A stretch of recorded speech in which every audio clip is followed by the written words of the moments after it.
Hello friends, welcome all of you. तो friends, previous video में हमने कुछ ऐसी एक्सरसाइज डिस्कस करी थी जो कि थोड़ी एडवांस लेवल की थी। आई होप आपको अच्छे से समझ में आई होगी। बट जो आज का वीडियो और जो आज हम एक्सरसाइज डिस्कस करने वाले हैं वो सारी रिकर्जन्स और नेस्टेड अप्रोच से रिलेटेड है। तो यार आज की एक्सरसाइजेज आप लोगों के लिए बहुत ज्यादा इंपॉर्टेंट है। जो भी आपके प्रीवियस डाउट थे रिगार्डिंग रिकर्जन्स, नेस्टेड अप्रोच, एवरीथिंग, आज हम सारे के सारे डाउट्स इस वीडियो में सॉर्ट आउट कर लेंगे। और यार मुझे कमेंट सेक्शन में जरूर बताना अगर आपके कोई भी डाउट बचे हैं, तो फर्दर हम और भी ज्यादा एक्सरसाइजेज बेस्ड वीडियोस परफॉर्म करेंगे। तो आइए स्टार्ट करते हैं।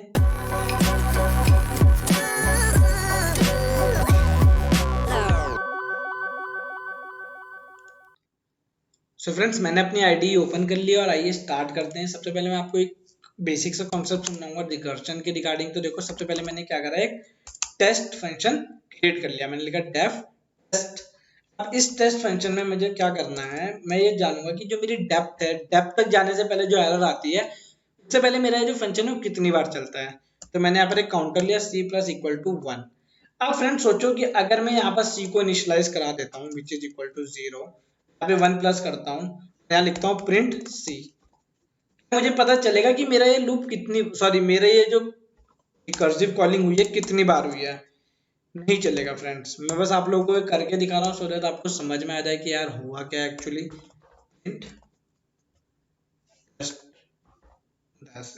देखते हैं फ्रेंड्स इसे एग्जीक्यूट करा के। मैंने इसे एग्जीक्यूट कराया तो हर बार 1 प्रिंट हुआ। 1 प्रिंट होने के बाद फाइनली क्या क्या हुआ, यहाँ पर मेरा कोड टर्मिनेट हो गया। 1111 क्यों प्रिंट हुआ था फ्रेंड्स, देखो जितनी बार फंक्शन कॉल होगा क्या होगा, सी की वैल्यू हर बार क्या हो जाएगी, रीसेट हो जाएगी। तो इसीलिए मैं क्या करूंगा, इसे यहाँ से हटा के इसे बाहर बुला लूंगा। बाहर बुला लिया और अब इंटरनली कैसे एक्सेस करूंगा इसे, आपको पता है मैं ऐसे तो कर नहीं सकता हूँ, नहीं तो एरर आएगी unbounded local variable before assignment. मैंने कुछ इस तरीके का लॉजिक लगाया और मैंने इसे अब एग्जीक्यूट करा। तो मुझे फाइनली पता चल गया कि भाई जो डेप्थ तक जाने के लिए लास्ट वैल्यू थी वो क्या थी, 2954। मतलब इतनी डेप्थ में मेरा रिकर्सिव कॉलिंग चली है। ओके, मुझे यहां से क्लियर हो गया। बट मैं चाहता हूं नहीं, मुझे और भी ज्यादा चलानी है, तो आप अपने अकॉर्डिंगली लिमिट सेट कर सकते हो। बस मैं यही बताना चाह रहा था। कैसे कर सकते हो, आपको बस एक लाइन लिखनी है, इंपोर्ट सिस्टम। ओके, क्या बोल रहा हूं, इंपोर्ट सिस्टम। सिस्टम में से इंपोर्ट कराने के बाद आपको एक फंक्शन को कॉल कराना है, क्या, system dot set recursion limit. बोल देता हूँ अभी कितना चला था, 2954, मैं यहाँ डाल देता हूँ 4000। तो देखते हैं क्या हुआ। 4000 मैंने यहाँ पर एंटर कर दिया और इसे ऑपरेट कर दिया। अब अगर आप देखोगे तो ये c की वैल्यू, जो अब न्यू c की वैल्यू आएगी वो कितनी आएगी, 4000 आएगी। Got it. तो ये अभी रनिंग स्टेट में फ्रेंड्स, अभी रनिंग हो रहा है। मैंने बोला था जो रिकर्सिव कॉलिंग होती है वो टाइम लेती है थोड़ा सा। मैंने 4000 यहाँ पे डाल दिया, अभी ये रनिंग स्टेट में है। ओके, मेमोरी भी ले रहा है और मेरा स्पेस भी ले रहा है, प्लस टाइम भी ले रहा है। सो फ्रेंड्स, अगर आप यहाँ पर देखोगे तो क्या हुआ, नो सच, मतलब कॉमन एट्रीब्यूट, यहाँ पर क्या हुआ, मेरा जो प्रोग्राम था वो क्या हो गया, टर्मिनेट हो गया। मेरा जो कर्नल था वो टर्मिनेट हो गया। तो मैं इसे क्या करूंगा, एक बार अब रिफ्रेश कर लूंगा अपने कर्नल को। मींस मैं अगर जितनी भी बार चाहूँ तो उतनी डेप्थ तक जा सकता हूँ। ये लिमिट मैं अपने अकॉर्डिंग सेट कर लूंगा। ओके, तो यार आई होप आपको समझ में आया होगा कि ये लिमिट कैसे सेट करनी है। अब जैसे ही मेरा कर्नल रिस्टार्ट होता है मैं आगे कोड करना स्टार्ट करता हूँ। सो इट्स डन, ये रिस्टार्ट हो गया फ्रेंड्स। अगर आपको मैंने बस बता दिया कि अगर आपको अपनी लिमिट सेट करनी है तो आप ऐसे कर सकते हो। अभी के लिए मैं इसे कमेंट कर देता हूँ यार, आई होप आपको समझ में आ गया होगा कि आपको लिमिट कैसे सेट करनी है। मैंने आपको बढ़ा के भी दिखा दी है और नॉर्मल चला के भी दिखा दिया है। मैं आपको आज आपको एक बहुत बेसिक सा कोड कराऊंगा रिकर्जन का, उससे आपको रिकर्सिव कॉलिंग अच्छे से समझ में आएगी और उसको हम बोलते हैं Fibonacci series. Okay, Fibonacci series लिख देता हूँ मैं, सीरीज। फिबोनाची सीरीज क्या होता है, previous value plus with next value. मतलब अगर 1 प्लस 1 2, 2 प्लस 1 3, 3 प्लस 2 5, 5 प्लस 3 8, इस तरीके से, मतलब next value plus previous value. देखो डेफ फिब, सबसे पहले आपको पता है क्या करना होता है, सबसे पहले बेस कंडीशन लिखनी रहती है। तो बेस कंडीशन क्या है, मैंने फिब नाम से फंक्शन बनाया, एक वैल्यू एक्सेप्ट करी विच इज n। बोल रहा हूं if n is less than equal to 1, अगर n 1 होता है या उससे छोटा होता है तो क्या रिटर्न करो आप, 1 रिटर्न करो। अदरवाइज एल्स आपको क्या रिटर्न करना है, सोचो फ्रेंड्स। यहाँ पर आपका डबल रिकर्सिव कॉलिंग लगेगा, sorry it's return fib of, okay क्या बोल रहा हूँ, क्या रिटर्न करना है, फिब ऑफ n-1, मतलब आपकी actual value current value plus previous value, fib of n-2। ये है आपका लॉजिक, दैट्स इट। ओके, आपको नेक्स्ट वैल्यू पे नहीं जाना है, आपको क्या प्रीवियस और एक उससे पहले वाली, मतलब n अगर यहाँ पर होता है 4, आप क्या करोगे 4 पे नहीं, मतलब 4 से एक पहले वाली 3 वाली और 2 वाली, उन दोनों को यहाँ पर सॉल्व करके सम करके मुझे आउटपुट दे दोगे।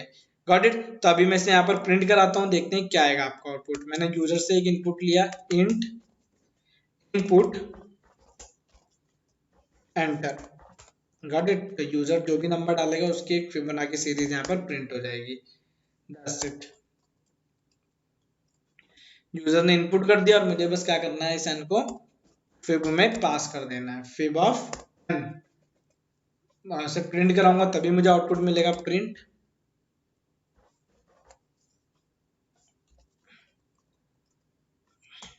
ये लिख लिया मैंने प्रिंट स्टेटमेंट और इसे एग्जीक्यूट करा दिया। मैं डालता हूँ 5 तक की फिबोनाची सीरीज। देखो 5 की अगर फिबोनाची सीरीज का जो सबसे लास्ट वाला आउटपुट होगा वो क्या होगा, 8। बट मुझे तो सीरीज चाहिए, तो सीरीज के लिए क्या होगा, हर वैल्यू के बाद उसके नंबर प्रिंट होनी चाहिए ना। तो मैं क्या करूंगा, सिंपल लिखूंगा for I in range n, मतलब हर वैल्यू के बाद जो भी आउटपुट आएगा वो यहाँ पर प्रिंट होना चाहिए, दैट्स इट। और ये बन गई मेरी अब एक्चुअल डेटा, ओके। हर वैल्यू के बाद ये वैल्यू प्रिंट होगी, फिब ऑफ दिस वैल्यू। अब यहाँ पे n पास नहीं होगा, यहाँ पे i पास होगा, मतलब 1 के लिए फिबोनाची सीरीज क्या बनेगी, 2 के लिए, 3 के लिए, 4 के लिए, 5 के लिए। तो जब सबका वैल्यू प्रिंट होता चला जाएगा तो मुझे पूरी की पूरी एक सीरीज मिल जाएगी। देखो इसीलिए मुझे एक लूप लगाना पड़ गया, तो i कॉमा, ये रहा आपका लॉजिक। तो देखो मैं डालता हूँ 10 तक की फिबोनाची सीरीज क्या होगी, हियर 0 हियर, देखते हैं। फ्रेंड देखो जैसे मैंने यहाँ पर प्रेस करा, मेरे पास एक सीरीज बन के आ गई है। अगर आप यहाँ देखोगे 0 पे 1 रिटर्न करेगा, 1 पे भी 1 रिटर्न करेगा मेरी बेस कंडीशन के अकॉर्डिंग। उसके बाद क्या आया, 2 + 1 3, 3 + 2 5, 5 + 3 8, 8 + 5 13, 13 + 8 21। सो इस वे में आपकी फिबोनाची सीरीज बनी है। इसीलिए मैंने आई को यहाँ पर प्रिंट कराया, वो रीजन था कराने का। जितनी बार हर वैल्यू के लिए ये कॉल कराएगा, हर वैल्यू के लिए यहाँ पर वैल्यू पास होगी और उसके लिए एक नंबर प्रिंट होगा। तो ये इस तरह से आपको एक सीरीज की तरह विजुअलाइज हो जाएगा फ्रेंड्स।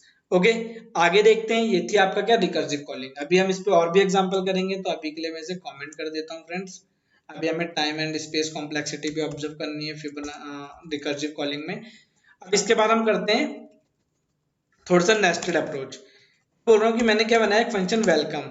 वेलकम क्या करेगा, एक यूजर नेम लेगा और एक पासवर्ड लेगा, एक यूजर नेम लेगा और फ्रेंड्स एक पासवर्ड लेगा। After that print welcome, okay welcome करेगा किसको, डॉट फॉर्मेट यूजर। जो भी यूजर अपना नाम एंटर करेगा उसे क्या बोलेगा, वेलकम बोलेगा। आफ्टर दैट अंदर एक और फंक्शन लगाया मैंने, इसे और नेस्टेड कर दिया, मैंने पासवर्ड को और सिक्योर कर दिया, अंदर डाल दिया। ये क्या करेगा, पीडब्ल्यूडी एक पैरामीटर एक्सेप्ट करेगा और बाद में उसे क्या करेगा, प्रिंट करेगा योर। इसे कहते हैं इनकैप्सुलेशन। गाइस आप आगे जब पढ़ोगे क्या, इनकैप्सुलेशन, अभी के लिए याद रख लो ये टर्म, मतलब एक कैप्सूल में किसी भी चीज को बाइंड कर देना। तो मैं पासवर्ड को देखो और इंटरनली बाइंड करता जा रहा हूँ, format, okay that's it, PW. अब मुझे क्या करना है, सिंपल मैंने इन्फो पास कर दिया सब, मैं यहाँ पर इन्फो को कॉल करूंगा। पता है आप लोगों को क्या, नेस्टेड में outer function call inner function, but यहाँ पर जो ये क्या है पैरामीटर, इसे मैं यहाँ पर एज अ आर्ग्यूमेंट पास करूंगा।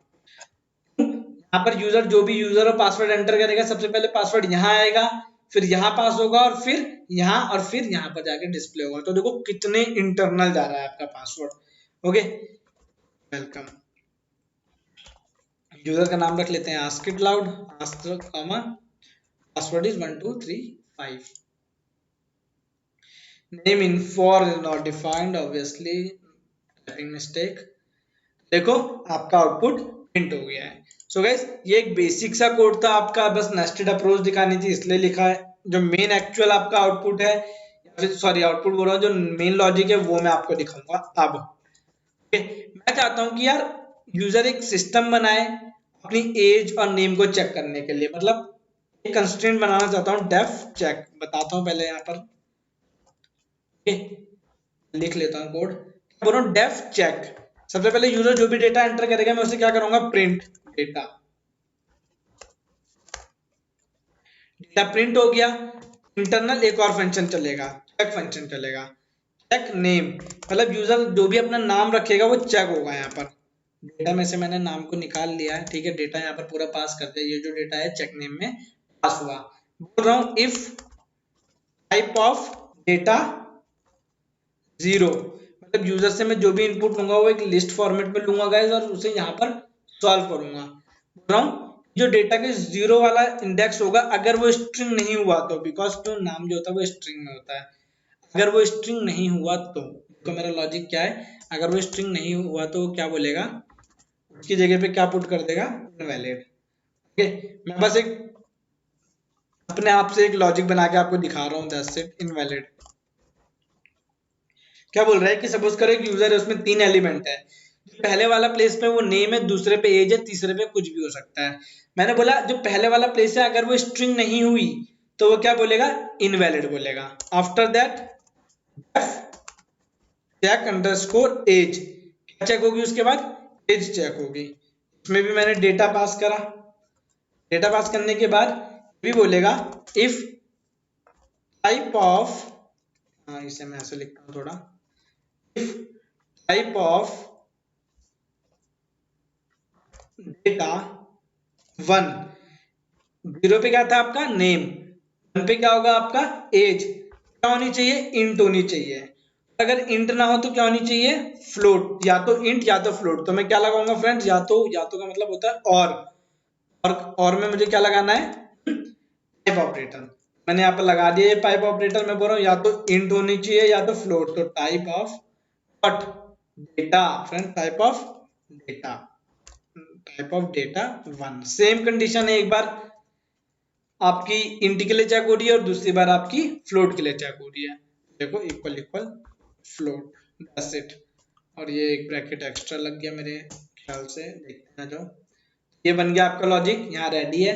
अगर ऐसा होता है तो क्या होना चाहिए, सिंपल सी चीज है, क्या बोल रहा हूँ कि अगर इंट हो या फ्लोट हो, इफ उसके अंदर एक और इफ लगाया, इसके बाद क्या चेक होगा, जो भी वो एज होगी फ्रेंड्स। अगर आपको नहीं समझ में आ रहा है, इसका कोई क्वेश्चन नहीं है, ये मैंने खुद से बिल्ड करा है 18। ओके, क्या बोल रहा हूँ, ये जो भी एज वगैरह है, पहले बात तो इंटीजर और फ्लोट होनी चाहिए। अगर इंटीजर फ्लोट है तो वो 18 से कम होगा, अगर 18 से कम होगा तो क्या बोला जाएगा कि नॉट अलाउड, मतलब वो वोटिंग के अलाउड नहीं है। आप बोल सकते हो कि हम ये वोटिंग मशीन बना रहे हैं, हम not allowed, that's it. Otherwise else, हाँ इस वाला एल्स नहीं, ये वाला एल्स लगेगा। ओके, एल्स क्या, डेटा 1 इनवैलिड। अच्छे से देखना, जब मैं इसे ऑपरेट कराऊंगा तब आपको ज्यादा अच्छे समझ में आएगा, अभी बस मुझे लॉजिक लिख लेने दो, इनवैलिड, ओके। एक फ्लो मैंने बना दिया है फ्रेंड्स यहाँ पर, बस मुझे प्रोग्राम्स को कॉल कराना है। तो सबसे पहले क्या था, चेक अंडरस्कोर डेटा, उसमें मैंने क्या पास करा था, डेटा, सॉरी चेक डेटा नहीं था, it's check name. Okay, after that check underscore age. Okay, इसमें मैंने क्या पास करा था, इसमें भी सेम डेटा। फाइनली जो भी आपका आउटपुट आएगा मैं उसे प्रिंट करा दूंगा यहाँ पर, रिजल्ट डेटा। देखो ये सिंपल सा बस लॉजिक बनाया गाइस, अभी आपको जब ऑपरेट कराऊंगा आपको हर कुछ समझ में आएगा, कोई प्रॉब्लम नहीं है। देखते हैं अभी पहले से ऑपरेट करा के, चेक चेक, और यहाँ पे मैं एक लिस्ट पास करूंगा चेक में, व्हाट नेम मैंने डाल दिया आस्क इट लाउड, एक स्ट्रिंग है। फिर मैंने डाल दिया क्या, एज, मतलब अभी के लिए मैंने डेटा बिल्कुल करेक्ट डाला है। ऑपरेट करते हैं, देखते हैं क्या आ रहा। सिंटैक्स एरर आ रही है यहाँ पर कहीं, तो इसे सॉर्ट आउट करते हैं। सबसे पहले आ जाओ, इफ दिस और ये फ्लोट बन जाता है, क्या बोल रहा है, invalid syntax at that place. Okay, तो मुझे लग रहा है यहाँ पर एक ब्रैकेट बंद होना चाहिए था, जो मैंने नहीं करा है। अब देखते हैं। ओके अगेन, तो देखते हैं फ्रेंड्स। ओके ऐसा यहाँ पर भी एक ब्रैकेट बंद होना था, इसे भी कर देते हैं डन। देखो फ्रेंड्स, अभी के लिए सब कुछ सही है, गॉट इट। अब बात करता हूँ कंस्ट्रेंट नंबर 1 की। अगर इसकी जगह पे मैं स्ट्रिंग नहीं डालता हूँ, मैं डाल देता हूँ क्या, एक इंटीजर वैल्यू। देखो क्या आएगा, इंटीजर वैल्यू डाली थी ना मैंने यहाँ पर। क्या हुआ एक्चुअली, मैंने बोला था कि इफ डेटा ऑफ दिस, ये भी जो ये प्लेस है, ओके, अगर ये स्ट्रिंग नहीं होती है, अगर ये स्ट्रिंग नहीं होती है, तो क्या होना चाहिए लॉजिक के अकॉर्डिंग, इसे चेंज होना चाहिए था guys. Okay okay, my mistake. इन सारे फंक्शंस को मुझे बाहर निकालना पड़ेगा। देखो यहाँ पर इसे अगर मैं कॉल कराऊंगा तब जाके ये सही काम करेंगे। Sorry friend, my mistake. देखो इन्हें अब मैंने बाहर निकाल दिया है, अब आपको समझ में आएगा। एक्चुअली वो मैंने अंदर कॉल करा दी थी, तो इस वजह से आपका आउटपुट बिगड़ रहा था। अब देखते हैं। तो देखो check age is not defined, तो मे बी शायद मैंने स्पेलिंग मिस्टेक कर दी है, check underscore age. Okay okay, ये नेस्टेड था, इसे मैंने ज्यादा ही नेस्टेड कर दिया है। इसे बाहर करना है थोड़ा सा, तो बाहर कर लेते हैं इसे। डिटेंड करना पड़ेगा ऐसा। ओके फ्रेंड्स, तो देखोगे तो मैंने इसे थोड़ा सा डिटेंड कर दिया है। पीछे ये सारे फंक्शन ये थे, वो नेस्टेड इनटू नेस्टेड चला गया था, जैसे मैंने लिखते समय फोकस नहीं करा था। तो आप देखते हैं अब सही है गाइस सब कुछ। क्या हुआ, अच्छे समझते हैं इसका लॉजिक। ये था प्रोग्राम, मैंने एक डेटा पास करा। मैं चाहता था कि अगर यहाँ पर स्ट्रिंग नहीं हुई तो मुझे क्या मिल जाए उसकी जगह, इनवैलिड। अगर एज क्या हो जाए आपकी, ये जो एज है यहाँ पर देखो चेक एज, अगर इंटीजर या फ्लोट इन दोनों में से कुछ और हो, इफ इंटर फ्लोट होगी तो क्या चेक होगा, ये। अदरवाइज ये वाला एल्स मिलेगा, इनवैलिड। ओके, इसकी जगह अगर स्ट्रिंग आ जाती है तो क्या मिलता मुझे यहाँ पर भी, इनवैलिड मिलता। ओके, और अगर इसकी जगह यहाँ पर स्ट्रिंग, यहाँ पर क्या है आपका, स्ट्रिंग के अलावा या फिर इंट हो या फिर फ्लोट हो, तो उसकी जगह क्या आ जाएगा, और उसमें से भी ये चेक होगा कि अगर 18 से नीचे है तो क्या आएगा, नॉट अलाउड। अदरवाइज तो देखते हैं फिर क्या आता है। तो सबसे पहला कंस्ट्रेंट यहाँ पर क्या लगा, कि यहाँ पे मैंने इंटीजर डाल दिया, तो देखो क्या है, इनवैलिड आया। पहला कंस्ट्रेंट सेटिस्फाइड हुआ, ओके गुड। दूसरे फंक्शन पे आते हैं, एज पे। अभी मैंने डाला था 25, तो देखो यहाँ पे 25 आ रहा है। अब मैं यहाँ पर एक स्ट्रिंग डाल देता हूँ, तो देखते हैं क्या आता है। ये डाली मैंने स्ट्रिंग, देखो इनवैलिड आएगा, क्या आएगा, इनवैलिड। यहाँ पर तो इनवैलिड था ही था, अब यहाँ पर भी आ गया। इसे स्ट्रिंग में होना था, इसे इंट या फ्लोट में होना था, मैंने दोनों को चेंज कर दिया है, तो इसलिए इनवैलिड इनवैलिड आ गया है। अब अगर मैं डाल देता हूँ 18 से कम, मैंने डाल दिया 16, तो वी गेट नॉट अलाउड। देखो मैंने अपना कोड सही लिखा है, उसके अकॉर्डिंग मेरे यहाँ पर चेंजेस परफॉर्म हो रहे हैं। ओके, तो ये क्या था आपका, सिंपल सा एक नेस्टेड अप्रोच थी। ओके, मैंने एक फंक्शन के अंदर दो और फंक्शन बनाए और उन दोनों पे अपने डेटा को चेक कर रहा हूँ, दैट्स इट। तो ये क्या था आपका बेसिक नेस्टेड फंक्शन। गाइस थोड़ा सा कॉम्प्लेक्स हो गया क्योंकि लॉजिक ऐसा था, मैंने कहीं से कॉपी नहीं करा है क्वेश्चन, ये मैंने खुद से बनाया है। ओके, आपको नेट से नहीं मिलेगा कहीं पर, आप इसे देखिए, ऑब्जर्व कीजिए, आपको अच्छे से समझ में आएगा। आगे देखते हैं। अब हम जो सबसे घिसी पिटी प्रॉब्लम है रिकर्जन की, जो सब कराते हैं, अब मैं आपको वो कराने जा रहा हूँ। इसीलिए मैंने वो सबसे लास्ट के लिए छोड़ रखी थी, क्योंकि यार आपको हर जगह मिल जाती है वो प्रॉब्लम।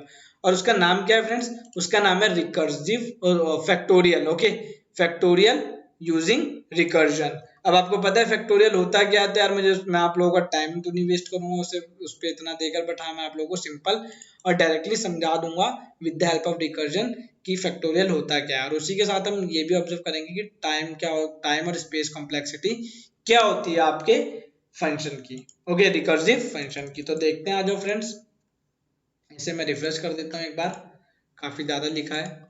तो गाइस फैक्टोरियल का प्रोग्राम क्या होता है मुझे आप लोगों को बताने की जरूरत नहीं है, मैं डायरेक्टली यहाँ पर आप लोगों के लिए लिस्ट कर देता हूँ उसे। This is your factorial program. अगर आप देखोगे तो यहाँ पर मैंने रिकर्जन का यूज नहीं करा है। ओके, यहाँ पर मैंने रिकर्जन का यूज नहीं करा है, और अगर आप यहाँ पर देखोगे तो यहाँ पे मैंने रिकर्जन का यूज करा है। इन दोनों कोड को लिखने का एक मोटिव है फ्रेंड्स, इसे मैं ऐसे कर लेता हूँ थोड़ा सा, गॉट इट। यहाँ पे मैंने रिकर्सिव इटरेशन का यूज करा है, यहाँ पे मैंने रिकर्सिव कॉलिंग का यूज करा है। अगर आप देखोगे तो यहाँ पर मैंने क्या करा है, रिकर्जन यूज करा है। फैक्टोरियल आपको पता है क्या होता है, n into N minus one, got it, n into N minus one. अगर मैं इन दोनों में 5 का फैक्टोरियल निकालता हूँ, किसका, 5 का, ऑब्वियसली दोनों में क्या आएगा, 120 आएगा। ओके आपको पता है, अगर आपको इसकी वर्किंग ऑब्जर्व करनी है रिटर्न वाले की, तो आप देख सकते हो ये रिकर्सिव कॉलिंग है, तो मैं इसकी आपको वर्किंग समझा देता हूँ, ये कैसे वर्क करेगा। देखो यहाँ पर अब आपको हर चीज डिस्प्ले हो रही है, कैसे वर्क करा, देखो 5 4 3 2, और जैसे ही बेस कंडीशन 1 मिली इसने डेटा रिटर्न कर दिया, फाइनल आउटपुट आपको क्या मिला, 120। और हर बार ये क्या करता है, सबसे पहले आपके डेटा को सॉल्व करता है, उसके बाद आपका रिजल्ट थ्रो करता है। तो देखो सबसे पहले क्या है, सारी वैल्यू सॉल्व हुई है, उसके बाद आपके सारे रिजल्ट यहाँ पर प्रिंट हुए हैं, 5 into 4 into 3 into 2 into 1, that's it. ये था आपका रिकर्सिव कॉलिंग ऑन फैक्टोरियल, और ये क्या था आपका इटरेशन। अब ये दो क्यों लिखे मैंने, क्योंकि मुझे आप लोगों को समझाना है क्या, टाइम और स्पेस कॉम्प्लेक्सिटी बेसिकली। तो उसके लिए आपको एक मॉड्यूल यूज करना पड़ेगा फ्रेंड्स। मॉड्यूल का नाम क्या है आपका, from memory profiler import profile, from memory profiler import profile, that's it. ये लिखना है और यहाँ पर इसे ऑपरेट कराना है। जब आप इसे ऑपरेट कराओगे तो यहाँ पर ये एरर आपकी भी आएगी, तो इसके लिए आपको एक चीज और लिखनी है। आपको पता है कि कहाँ पर आपको लाइब्रेरी इंस्टॉल करानी है। अगर आप आइडियली यूज कर रहे हो तो स्क्रिप्ट फोल्डर में, और अगर आप आइडियली यूज नहीं कर रहे हो फ्रेंड्स, तो आपको क्या करना है, यहाँ जाना है, स्टार्ट में आपका स्टार्ट खुलेगा, एनाकोंडा प्रॉम्प्ट खुलेगा, ये रहा आपका एनाकोंडा प्रॉम्प्ट, और एनाकोंडा प्रॉम्प्ट में जाने के बाद आपको यहाँ पे लाइब्रेरी इंस्टॉल करानी है। ओके तो लाइब्रेरी इंस्टॉल करते ही आपका आउटपुट आ जाएगा। सो फ्रेंड्स देखो ये रहा मेरा एनाकोंडा प्रॉम्प्ट, और मैं यहाँ पे ओके मैं पेस्ट कर देता हूँ इसे। क्या था, हाँ इंपोर्ट प्रोफाइलर। प्रोफाइलर को मुझे क्या करना है, यहाँ पर इंस्टॉल करना है। अब आपको पता है इंस्टॉल करने के लिए क्या करना चाहिए, पिप install this, okay memory profiler. तो बस इतना लिख के आप एंटर प्रेस कर दो, और आपको याद होना चाहिए कि आपका जो सिस्टम है वो इंटरनेट से कनेक्ट होना चाहिए, अदरवाइज एरर आएगी। तो आपको थोड़ा वेट करना पड़ेगा, और वेट करने के बाद आपकी ये लाइब्रेरी इंस्टॉल हो जाएगी।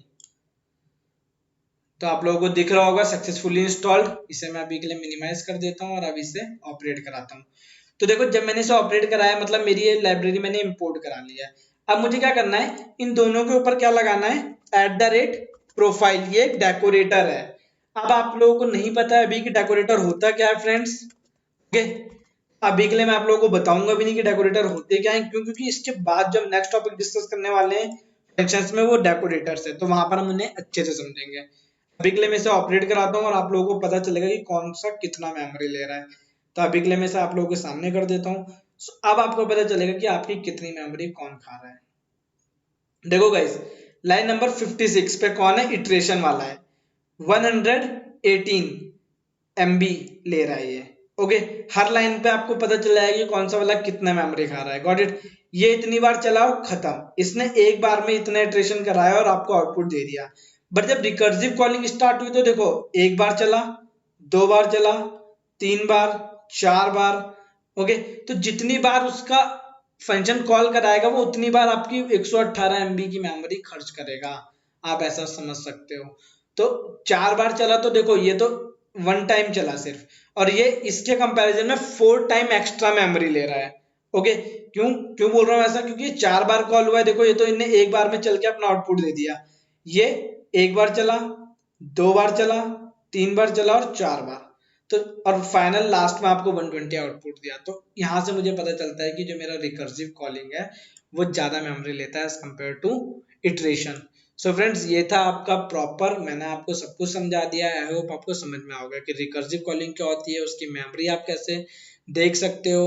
ओके एक बेस कंडीशन कैसे बनाते हैं हम, बेस कंडीशन वो होती है जहां पर आपका जैसे लूप टर्मिनेट होता है वैसे यहाँ पर आपका रिकर्जन टर्मिनेट होता है। ओके प्लस आपको क्या बस एक फंक्शन लिखना है। अगर आप मैथ में आपने फंक्शंस पढ़े हैं तो आपको क्या एक बड़ी से बड़ी इक्वेशन का एक छोटा सा फंक्शन बनाना है।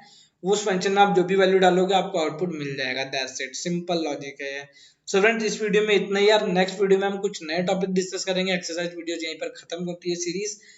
फर्दर हम फंक्शंस खत्म होने के बाद जब हमारे सारे फंक्शंस खत्म हो जाएंगे तब हम डिस्कस करेंगे फर्दर की और एक्सरसाइज वीडियो हमें क्या करनी चाहिए। तो यार अगर आपको रिकर्जन समझ में आया तो यार मुझे कमेंट सेक्शन में बताओ, अदरवाइज फिर मैं आगे इसे कवर नहीं करूंगा। Got it. एक दो क्वेश्चन करूंगा, बट अगर आप मुझे कमेंट सेक्शन में बताओगे कि आपको नहीं समझ में आया तो मैं इस पे 5 से 6 एग्जांपल और करा दूंगा आपको। तो यार मिलते हैं नेक्स्ट वीडियो में यार, वीडियो देखते रहो, शेयर करते रहो अपने फ्रेंड्स के साथ। Till then thank you, bye bye guys.